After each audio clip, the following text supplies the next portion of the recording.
Climbers, remember when I said streaming and social media would be good for the art? Today I'm going to provide proof that you're on the right track and this is the best time to be an artist. Welcome to the Climb! This is a show dedicated to helping singers, songwriters, and indie artists like you create leverage in the music business. It's all about what you're doing, not about what you can do. That's where they're going to come out of the woodwork and want to work for you. And it's a different mindset. It's certainly a different approach. And that's why we created this podcast and called it The Climb, C.L.I.M.B, creating leverage in the music business. That's a backstream from my good friend and ghost, Mr. Brent Baxter, who's an award-winning hit songwriter with cuts by Randy Travis, Lady A, Joe Nichols, Alan Jackson, and more. He's got number ones in Southern Gospel. He's got cuts in top tens in Texas Red Dirt Radio and Australian radio. And you don't care about any of that. What you care you don't care about any of that. What you care about is he can help you become a pro songwriter by revealing how you write like a pro, do business like a pro, and then on the regular, he gets you in touch with the pros. So you can find Brent very easily at, you guessed it, songwritingpro.com. And I would like to introduce you to my co-host, Johnny Dwinell. Johnny owns Daredevil Production. They're breaking artists digitally by identifying new fans through data. Yeah, it's complicated, but thankfully he does his homework. If you're an artist looking to increase your streams, blow up your video views, sell more live show tickets, and get discovered by new fans, TV, and music industry pros, then Daredevil Production can help.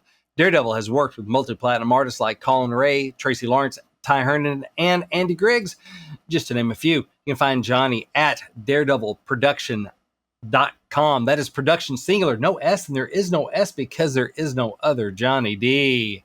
Hey, buddy. Hey, man. How are you? Good to see you again. Good to see you, too. Good to see you, too. So it is a good time to be an artist, huh? Yeah, you know what? We're going to dig into another blog article from Bob Lessitz, and I just thought he hit a lot of the right notes and was, like, in effect, bashing some of the people that are pulling the levers here in the music industry. Oh, okay. And really what he was saying is stuff that we've been saying for a long time, and this isn't the first time that he said it, but I just get concerned because the ladder you're trying to climb as an indie artist, right? At the top rungs where you want to be are the people that are doing it the wrong way. Like the way that they're doing it is detrimental to the music business, right? Because they're so hyper focused on very specific business models and very specific promotional avenues that don't work anymore, and you want to believe, and I think that these people at the top, they want to believe, right? I think they're BSing themselves, they want to believe that they're doing everything for the artist, but when they're stuck in the old paradigm, when they're using all the old methods that aren't working anymore, what they're really doing is hurting themselves and hurting the artist. It doesn't do a brand new major label artist any freaking good when you blow the entire budget of risk that they're going to take and capital on a platform that doesn't work on radio, when it doesn't work like that. And nobody's freaking interested in how to develop a launching pad on a digital platform, because then that would mean that they're all going to be irrelevant, So it's this dichotomy of the people that you want to work with, the names that the people that are, these lever pullers that are brilliant and have changed the music industry and, maybe discovered and developed and promoted the artist that made you want to become an artist, the one that just hit you right over the head with an anvil and you're like, I got to do this. Like, this is crazy. Those people around, like, you want to trust them. And I'm not saying they're bad people. There's no malice here. But I think when we dig into this, it's going to be very reaffirming, very positive, because it's like, wow, this is the best time to be an artist. And also it's just going to be shedding some light on, man, pay attention, because the higher you climb, if you start listening to those opinions, it's going to actually take you off course, and it can really, really hurt you, and you can get stuck. And I just don't want to see anybody do that. So before we do that, though, let's get to some business here. We want you to join the C.L.I.M.B community on Facebook. If you haven't already done it, go to facebook.com. In the groups section there, just search for the C.L.I.M.B community. You have to ask to be let in. We let everybody in that doesn't look like an AI created bot, which has been a lot lately. I have deleted so many friggin' people trying to get in there, because it's AI's even getting good, because it's like, oh, this person's had Facebook for 15 years now and they've got 40 friends, and I'm like, I think homeless people got more than 40 friends. You know what I mean? Yeah. Like I don't see how that, it just doesn't, it's not a good look. It's not a good look, but that being said, guys, if you're listening to this podcast and you've tried to join and it's been more than, let's say, like a week, and you haven't been let in, then it's possible you were deleted and maybe you just look bad on paper. But you can email me at info@daredevilproduction.com and say, hey, I'm real, and here's my name, and then we'll just give me a link maybe to your Facebook profile, and I can reach out and send something to you so you get in. I can't believe that I have 100% track record on this, of right. Yeah. Not the crap. But anyway, when you get into the Facebook, guys, into the group there in the C.L.I.M.B community, we want you, any questions at all that you have, you can post them right there in the feed, and you're going to get a lot of really fantastic feedback. You can search for co-writes there. We've had a lot of successful co-writes that have birthed out of our C.L.I.M B community, which we're proud of. And man, you can brag about yourself in the right spots, right? And the most important one here is the Wednesday wins. The New Heights every Wednesday. You put a comment in there. Let us know what your wins are, and then we brag about you. Pick a couple to brag about on the pod. So what do we got? That's right. So every Wednesday we post New Heights. So as a comment under there, we encourage you. We would love to hear about your music-related wins. And this comes from climber Charisse Carver. Sorry if I mispronounced your first name. She says, I got 2 cuts for a songwriter in my pitch group with 2 different country artists. And my current radio release, Running Out of Next Times, is still on the Texas country music charts for 17 weeks now. Wow, 17 weeks. So congrats. Yeah. And yes, and then climber Taylor Hughes Music says, I have a song on Wade Jennings' debut album, Jekyll and Hyde, called Girl on a Fast Horse, which was released August 23rd. The album placed in the top 10 on iTunes Country Album Charts, top 100 iTunes charts for any genre albums, featured in Forbes magazine. The song was played on Sirius XM radio multiple times, which is my first song played on Sirius XM, and Way mentioned my name on the radio interview he did. Lots to be excited for over here. So that is awesome, Charisse and Taylor. Keep on climbing. Yeah, way to go, Charisse and Taylor. That's great. I love it. Yes, good stuff happening over in the C.L.I.M B community. Heck yeah, man. Well, let's get into this thing. And by the way, don't forget to follow the pod. Wherever you listen to it, make sure you follow it so you get the notifications, and tell a friend about it. That's right. Let them know whatever it is you're getting here. Spread it around. Let somebody else have it. All right. That's right. So the title of this, if you follow Left Sits and maybe you missed this this blog article, it's called "Think Like a VC," and VC stands for like a venture capital company, right? Mm-hmm. And for those of you who may be unaware, venture capital companies are big vats of cash, and when some new technology company gets started, you've got a couple founders, and they're like, "Hey, we've got this idea for a software program that can do this, this, and this. It's a product, and it can do all these things." And VC people are like, "Oh yeah, we think that's a great idea," and so they'll come in and give you money for a stake in the company, and like millions of dollars, and you get to work and try to build up this company. And the idea is kind of like a Shark Tank. Yeah, it's exactly like Shark Tank, right? Yeah, they're venture capitalists. Yeah. So It says, and we'll just kind of read through this and unpack it as we go. So jump in whenever you want, Brent. But this is just so significant, I think. So it starts out saying you have to sign more acts in more genres and stay with them for many years. That is the only way for the major labels to maintain market share. There just aren't enough, they just aren't making enough bets.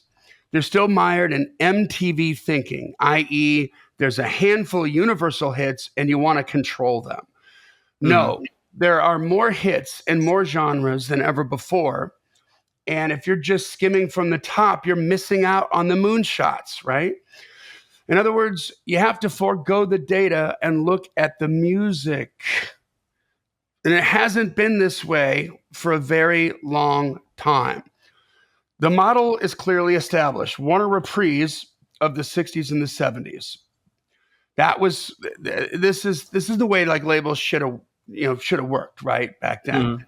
The labels themselves had gravitas. Nothing was thrown against the wall. There was a reason every act was signed, and the label stood behind them for years, usually 5 albums. Did all of them break through? Of course not.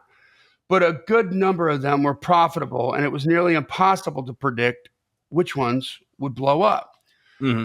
Contrary to popular belief, most VC-funded projects do not fail. They just do not return at 10x, never mind 1,000x. 2x and 3x are still winners, but not enough to drive the entire business, which is the same at a record label. You don't expect everything to be giant, but hopefully most stuff doesn't fail.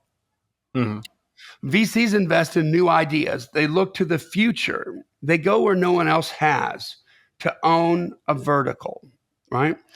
I get why majors want hits because in the streaming era, those are the records that pay. But so many of those acts have no career. They can't tour and they don't last. And therefore, you make money once and then ... right? Never mind opportunity cost. If you're invested in the next Me Too record, you can't invest in what's great thereafter because you've already spent your money on the Me Too record, right? The biggest music business story of the past few years is Zach Bryan. No one would have predicted that he would sell out stadiums so soon. By the way, Zach Bryan was selling out stadiums before his damn record deal. Crazy. As an indie artist, okay? So Bryan was not selling what anybody else was. Nothing in the Spotify top 50 sounded like Bryan. So when you heard his music, it stood out. Furthermore, like Warner Reprise of yore, Bryan is credible. He won't do anything for a buck. It's all about the music and the relationship between the fan and the act. So, on this note, like this struck me because we flew Mackenzie O'Brien down, and she's gonna branch out to a new producer, one that can be a little bit more hands-on with her than I'm able to be, and she's ready to walk through that door, and I'm so proud of her for that. And we met with a couple different producers, and she ended up settling on our good friend Brett Boyette, who's a former Nashvillian. And I mean, Brett is he's a hit songwriter. He's co-written a number of hits, but one of them that pops to mind is Invincible from Cassidy Pope, which was really big, and also was featured on American Idol because somebody covered it. One of the contestants covered it a few years back. He's been a music supervisor on a feature film called Forever Your Girl, where he wrote the songs and produced and some major name artists on there. So he's the guy that's always left of center, And I think that's one of the reasons why she picked him, because he has the ability to help her kind of focus on her, developing a specific sound for her, which I don't think you can kind of really do until you maybe go through a body of work. You just have to do a lot of writing and recording, and you start to hone in on what that is. And I think she's ready for that kind of a guide. But the whole premise of that conversation that I found to be the sexiest part of the conversation and I think maybe it resonated with her too, was just that she wants to be different, you know? And instead of, well, what Bob says here, the Spotify top 50, right? Which is all the major label acts.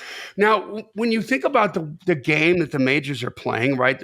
They're still stuck in radio. They're still promoting artists and trying to launch artists on radio.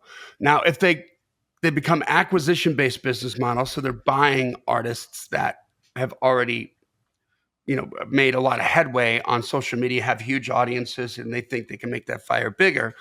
And for some of those acts, if that act is big enough, an act like Zach Bryan, for instance, radio is going to actually help them, right? Because they're already making all this money. The cash flow is already there. It's a flourishing, big business that they're going to make even bigger. And until the bottom drops out of radio, that is the value of radio right now. That makes the $1 million you're going to spend on a single promoting it to P1 worth it, ideally, right? But it's not. You can't launch them like that anymore, And so, because radio is so, the bottom is ready to fall out of radio, right? Now you have to be popular enough to get on the radio. And then what radio's not doing is promoting the stuff that is really, really good that doesn't sound like everything else on radio. Right. They can't afford to tip the boat, right? Rock the boat, they'll tip the boat over, right? They can't do it. So if you thought, and I would agree with you, like back in the 80s, that the record label started to become homogenized, right? Sort of sterile with it, because all of a sudden the Me Too acts started to happen. Motley Crue made a boatload of money, and then labels went out to sign everybody that just is even remotely close to sounding like Motley Crue.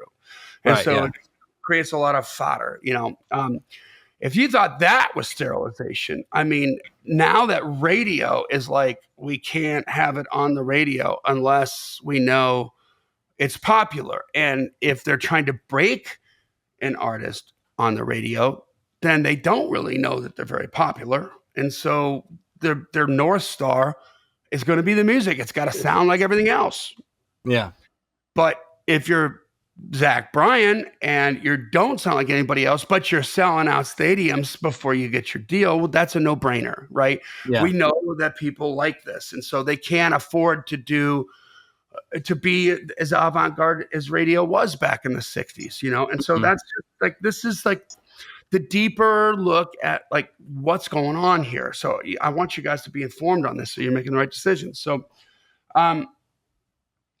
he said, when you heard Zach Bryan's music, it stood out. And, Bryan won't do anything for a buck. It's all about the music and the relationship between the fan and the act, okay? Because there's a relationship that they can have now with social media that can be fostered, right?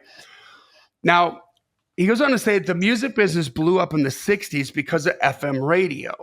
So many of you may not know this, but when FM radio first came out and was developed, all of a sudden there's another frequency that can go along with AM radio. And a lot of the AM stations were just simulcasting their AM programming onto FM.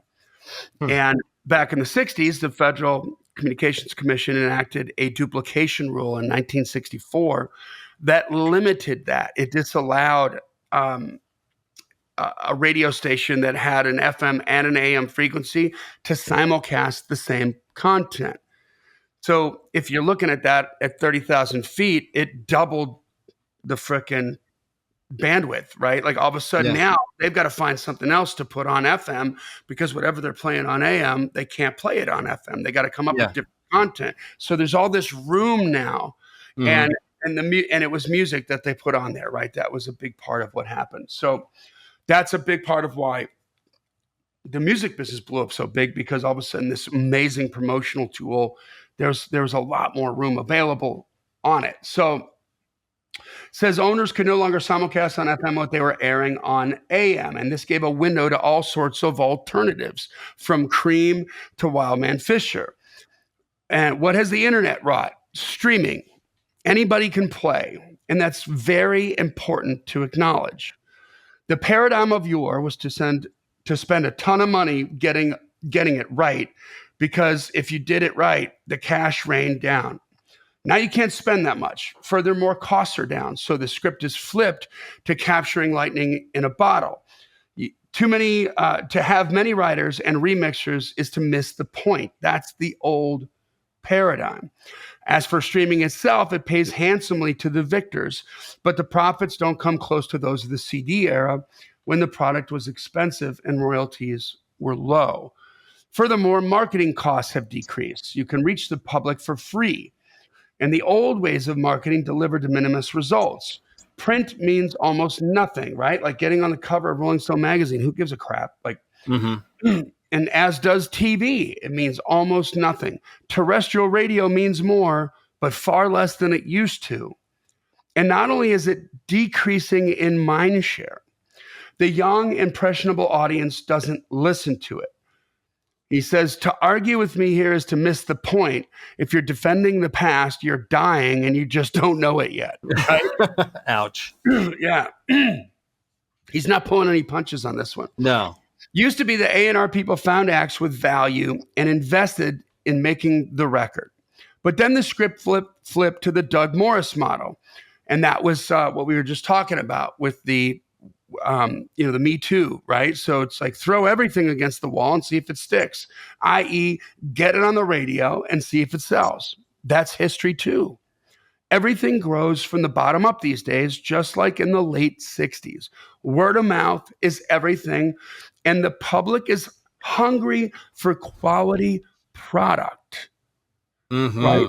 Let that sink in. So guys, if you're chasing what's on the radio, that's all you're going to do. Yeah, I mean, it's all you're going. Number one, it's just a bad model, because now you're trying to become a Me Too product, And what I mean by chasing is not only artistically speaking, like how your music sounds, but I've had a string of artists that I'm working with who, they're business-wise, they're chasing the record labels, right? We want this to sound like it's radio friendly, so that the record labels will be impressed with us and sign us. And I just keep thinking like, well, that's going to be almost guaranteed to be a curse unless you have a lot more digital activity going on, right? Yeah. So he says, the public is hungry for quality product. And I think part of the reason the public is hungry for quality products, because it's gotten so freaking sterile on the radio that the quality product sticks out like a sore thumb. Like you could argue maybe, Brent, that Zach Bryan, who's very much an old school country voice, right? And his recording this is not, pop country. Right. Okay? And you could almost argue like he doesn't sell out arenas before his record deal unless this catastrophe happens in the music business first. Yeah. Does that make sense? Yeah. Whet people's appetite for something different and for something that feels more authentic. Pour them to tears so that all of a sudden it's like, well, who's this guy? That's different. Yeah. Whoa. This is the way country should sound, right? It's kind of like, she's not as likely to cheat on you, radio, if she's happy with you. Yeah. So, the public's hungry for quality product, but all we get is Sabrina Carpenter. Now, hold your breath. This one's going to sting. If I read one more rave review about her new album, ... This is pop music from a Disney character. The hardcore audience that sustains this business is not interested in her whatsoever. What you got here is a famous name blown up by the machine. Sure, she might have a hit, but does anybody believe in Sabrina Carpenter? Only the brain dead. And there's a business in brain dead, but one of reprise rarely invested in it because it was all about timing, knowing when to invest and when to fold in a very short period of time. Look at it this way. Do you know any top 40 acts from the 60s and 70s selling out stadiums? Well, the Eagles have no problem, and they're not the only ones. Never mind seemingly every rocker in the 80s, from Def Leppard to Green Day to Motley Crue. But, what have we got in the Spotify top 50? Brands. With the focus on the external, where they've been, what they're selling. The music is just a vehicle to make bank. It's almost like a 5-cent apple to get you in the store, right? Furthermore, everybody sells out. As soon as you sell out, you've lost credibility. Sure, social media influencers sell out, but that's a different business. Instead of owning its uniqueness, music is trying to be a commodity like everything else, and to its detriment. Mm-hmm. Right? Now, again, think about that in terms of the structure of the music business, guys. Right? Like, what's the definition of a commodity? I can get it, right? I can get apples at Publix. I can get apples at Kroger. I can get apples at the Walmart store. Farmers market everywhere. I can get them anywhere. So you can get one of my Happy Meal. What's gonna make me go to a particular store? It's not the apples, right? Right. It's going to be the price, or it's going to be a story that they tell me. Somehow I'm going to identify, like, with what's the high-end organic food store? Whole Foods. Like, instead of Whole Foods, it's like Whole Paycheck, right? You're going to pay way more for the food, but that's because I identify with being healthier and blah, blah, blah, blah, blah. So, you can get your favorite artist on every single streaming service, right? And if you ask me, that's a problem. That makes it commoditized. And the labels are fomenting this because they still haven't figured that out. How is it that you can be a major label record executive and everybody that you do business with, not as a label executive, but as a human being with your family, Netflix, the different products that you like, maybe golf products and your automobile product and all this, they all freaking have your name, have your email address, Amazon.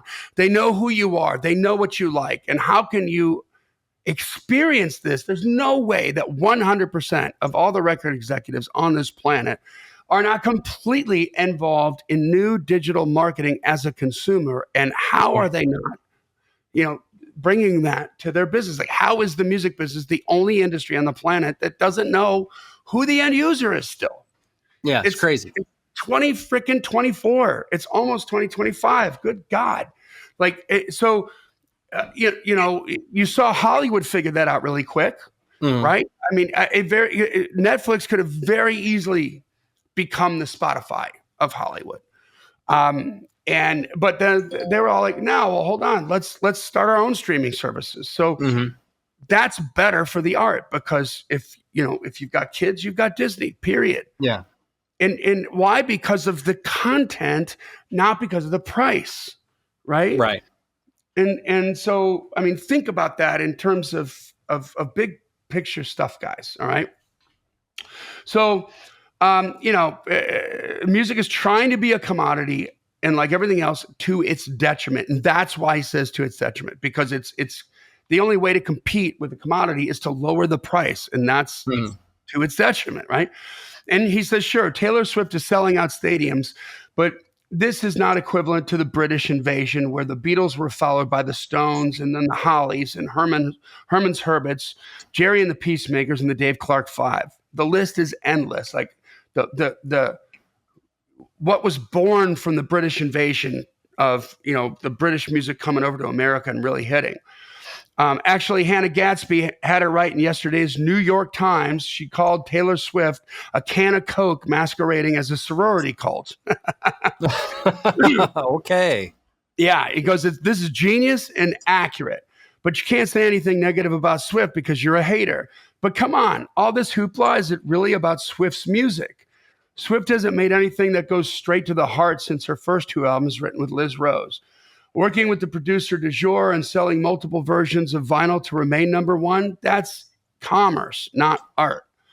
Other than the money, does anybody who made their bones in this business in the 60s, 70s, and 80s care? No. Not to mention that Swift even made it in a different era. Sans the success in country, there is no success in pop. And this isn't to rain on Swift's parade, but to illustrate how broad the marketplace is, how much opportunity there is elsewhere. We don't even have a reasonable Swift imitator because it's a dead end. There's no movement here, but all the news is dominated by her. Yeah, she wrote a song about me after I wrote how her appearance on the Grammys would kill her career. If you've ever seen that, so the song, you guys, if you're not sure, it's All You're Gonna Be Is Mean. All You're Ever Gonna Be Is Mean. Yeah. That's written about Bob Lessitz. And if you haven't seen the Grammy performance he's talking about when she was really young, go check it out. Just go to Taylor Swift Grammy performance. She's duetting with Stevie Nicks, and it's horrific, and Stevie Nicks just rolling her eyes like, "Are you effing kidding me right now?" Like, what? This is, maybe arguably one of the most identifiable and worshipped female voices. Mm-hmm. And there's Taylor Swift just sounding like absolutely horrific, pitchy as all get out. He said, and he said that would kill a career, but he said, I was wrong. I was playing by the old rules. The new rules are your dedicated fans will keep you alive no matter what, as long as you are serving them. Mm-hmm. But how many people are dedicated fans? How many people can even sing 2 Swift songs? Fish sells out arenas, and they're far from ubiquitous, right?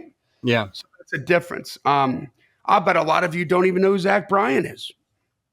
Think about that, guys. And he's selling out arenas, and you might not have even heard a song from him yet. Yeah. The whole business needs a rethink. But the 3 heads of the major labels are out of touch. At Universal and Sony, we've got men stuck in the 80s and the 90s. It's all about worldwide hits. But that's no longer the game. As for Warner, you've got a guy who knows nothing about music lording it over those who do. So it's even worse at Warner right now than it is at Sony and Universal, and it's horrific at Sony and Universal. The math of music comes after the success, not before. You can't count streams, but if you're all about the data going in, then you're not about the music. Opportunity is rampant for indies. Now is the time to make the music you want to that doesn't fit into the Spotify top 50 pigeonhole. The public is hungry for the new, the different, and the credible. Okay, you only have to look at the movie business by example. Playing it safe, releasing less product in specific genres, the movie business has become decimated. Mm-hmm. You're not going to get a Squid Game in the movie business. If you get that on streaming, because Netflix realizes we all have the same different tastes. Who even wants to listen to the Spotify top 50? 20 acts for 10 years? Who is willing to take that plunge? Nobody. That's the way it used to be. That's what built this business into the juggernaut it is. But instead, the majors are wearing blinders.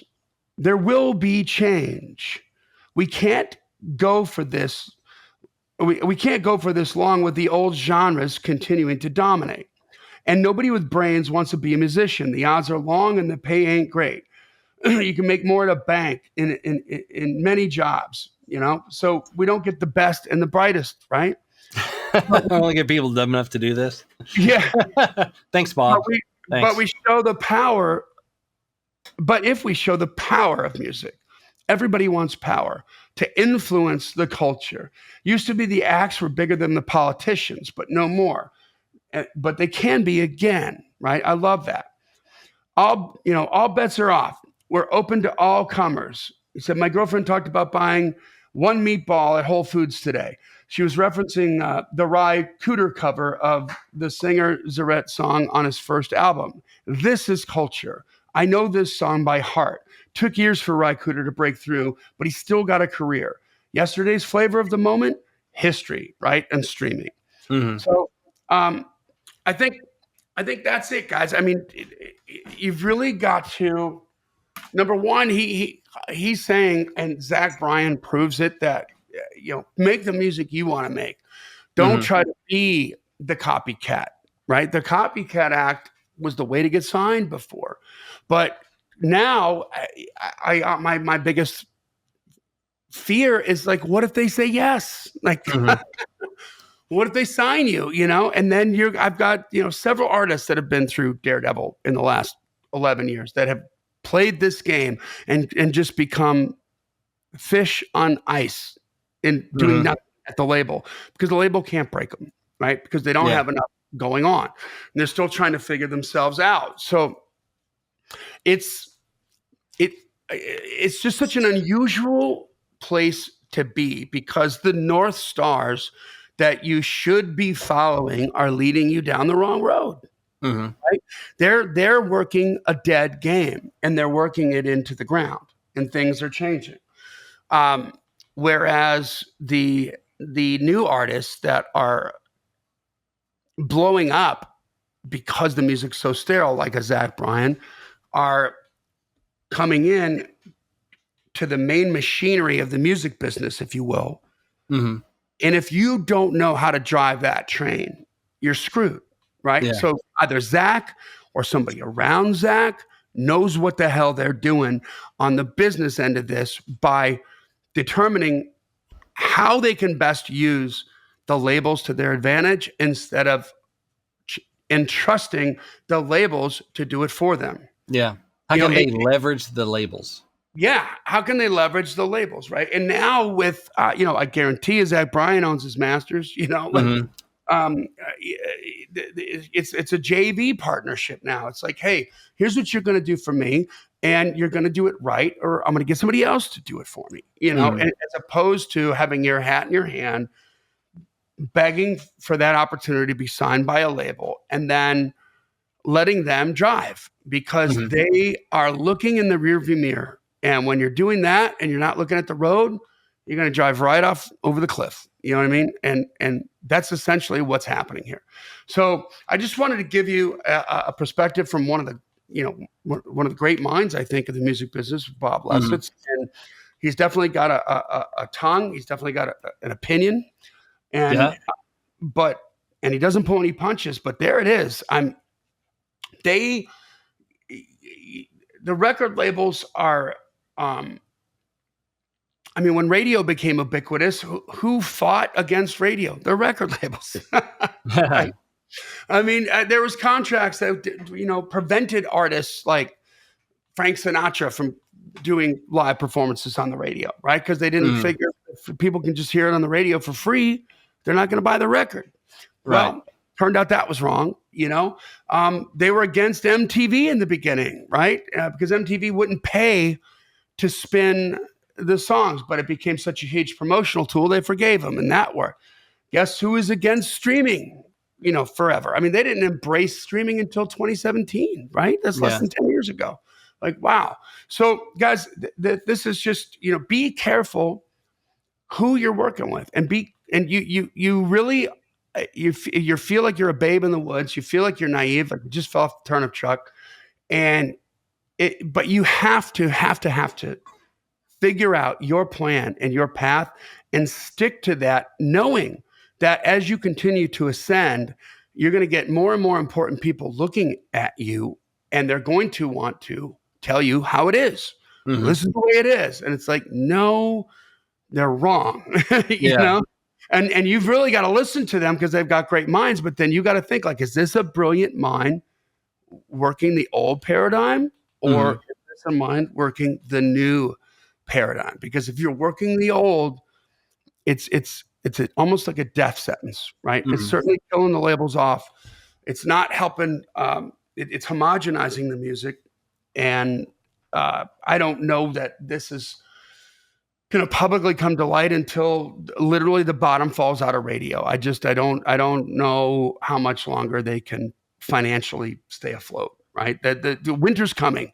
And when radio stations, when they just go under and they can't afford to keep the lights on anymore, then guess what? Everybody's going to have to turn to music. But at least with in terms of the record labels, they're not going to have to deal with laying off or firing the radio promotion department. You have to understand too that radio is an identity. Mm-hmm. It's it's the tool that provides the identity for the big lever pullers in the music industry. It's what made them the golden gods and goddesses that they Mm-hmm. are. And if you're a golden god or you're a golden goddess, that's just human nature. You don't want to forsake that. You don't want to give that up. Yeah. No, We you're like not. having the number one banners to hang up on Music Row. Yeah, I mean that's it, right? And that plus what? I mean, Brent, you and I were just talking about an artist that I used to work with who got spent $100,000 promoting a radio single on the indicator activator stations, which are sort of the mid-level markets, right? Mm-hmm. So it's not P1, that's why it's less expensive. But it's bigger than Music Row, right? Which are the secondary market stations. And wow, I mean, I saw it in Billboard with my own two eyes, like number 48, right? Top 50 on Billboard. Like, wow. And I just remember like through that whole campaign, watching the Spotify numbers. Yeah. And nothing. How'd they do, Johnny? I had 5,000 streams. I mean, holy crap. I guarantee I'm going to get that for Brent Michael Wood. And he's spending $2,000 on a promo. It's designed to do nothing but drive traffic to streaming right now. We're going to get over 2,000 streams, or over 5,000 streams for $2,000. I can promise you that, Yeah. But holy crap, man. Be careful what you ask for, right? And you need to know who's doing what, because when a new producer comes at you and is like, man, this is amazing. I want to, and this happened multiple times to artists that I've worked with. We're going to work with you now. We're going to take you over. And it's like a big name producer, tens of millions, hundreds of millions of records sold. And then we're going to produce you, and which is, hey, on the production level, that's awesome. Right. Yeah. And we're going to shop you to labels. We're going to get you deals. Like, no, don't do it yet. Not yet. You need more leverage, right? So that's it, guys. Anything you want to add to that, Brent? No, I just think you gotta see yourself as a business person, and I know you've done whole episodes on that about. Okay, I think part of that is I want the label to come in and do all the stuff, so I can just get a focus on my bliss, which is being an artist, and go sing in front of people, and do that. Go in the studio. Yeah, sorry, you got to do that other stuff too, or surround you with people that you really trust to do that for you at a high level. And at the beginning, you're gonna have to do it yourself because you can't afford those people. That's a good point. And I'll tell you what, like when you meet a hero, that was a big, big deal in a major label, and you get a chance to sit down, talk to him, maybe get to know him a little bit, you get to meet him, and you start to realize like, wow, like they, even in the old business, guys, the icons knew how to take care of business too. Yep. They weren't just artists, like Mick Jagger tells the labels what to do, and always was approaching it that way. Madonna, same thing, right? Bono, same thing. Like they are business people too. And so if you're not, Brent, to your point, like if you're not a business person, if you look at business the way that I look at like a friggin' accounting, right? Like just give me a gun and shoot me in the head. Like I can't deal. Then there's nothing that will suck the muse right out of a room for me and make me want to take a nap and just go lie on a couch and do nothing than having to take care of accounting. Like I hate accounting. Right, yeah. I pay my father to handle the books, right. For Daredevil, because I don't want to deal with it, man. I just, I know what the cash balances are in the accounts. Sometimes I'm really happy. Sometimes I'm scared. And that's just the reality of owning your own business. But, yes, it is. But I'm not doing it, right? But find somebody who can, right? Yes. Because there's no friggin' way that this is going to work for you without that. And but there it is. I mean, if artistically speaking, raise your freak flag high and come out with different stuff. Like you can really catch fire by doing outside the box stuff. And like back to Mackenzie, I'll wrap it up. Like we were headed that way with some of the songs off that EP probably sound a little bit more like they could be radio friendly. And she's not trying to be country. She really is Americana. But then you listen to, if you haven't listened to some of the other tracks like Mean Girl, which is very brazen tongue song, and Sugar Daddy Issues. I mean, that's just an unusual track, man. Yeah, what the heck is that? Yeah. Yeah. And that's what I loved about it the most. You know what I mean? It was like, hey, this is just different, right? And so let's see what happens. Like if we put some promotion behind it and we make that happen. So I really am thinking about like, how can we be different and decidedly not listening to the radio for a North Star sonically speaking, like how we do this, or artistically speaking, like what should we write about? No, I want you to be different, and that's where the Zach Bryan thing can happen to you, but you got to be that business person, Yep. and the person that you trust to do the business has got to be on your team, not on the labels team. You know what I mean? Because they're not because they're bad, not because there's malice, not because they want to get over on you, but they are stuck. They're stuck and they can't help you right now. You know what I mean? It really is like, it's that intoxication. It's super sad, but there it is. So, all right, guys, that takes us to the end of another Killer Climb episode, man. If you haven't downloaded the free PDF, whoever owns the traffic rules the road. This is a stout PDF. It's absolutely no charge. Just go to giftfromjohnny.com, JOHNNY, giftfromjohnny.com, and tell me where to send it. And it explains the differences between how broadcast work and how digital works and how they're consumed so that you can clearly hopefully it'll get you asking the right questions so that you'll start making some of the right content that will work on digital instead of trying to pretend that social media is radio, right? And I think the more that you get that through your head, the more success you're going to have, guys. All right, so follow the podcast and tell a friend about it. This podcast exists because we want you to win, so keep on climbing. And we'll see you at the top. Who ride a greyhound on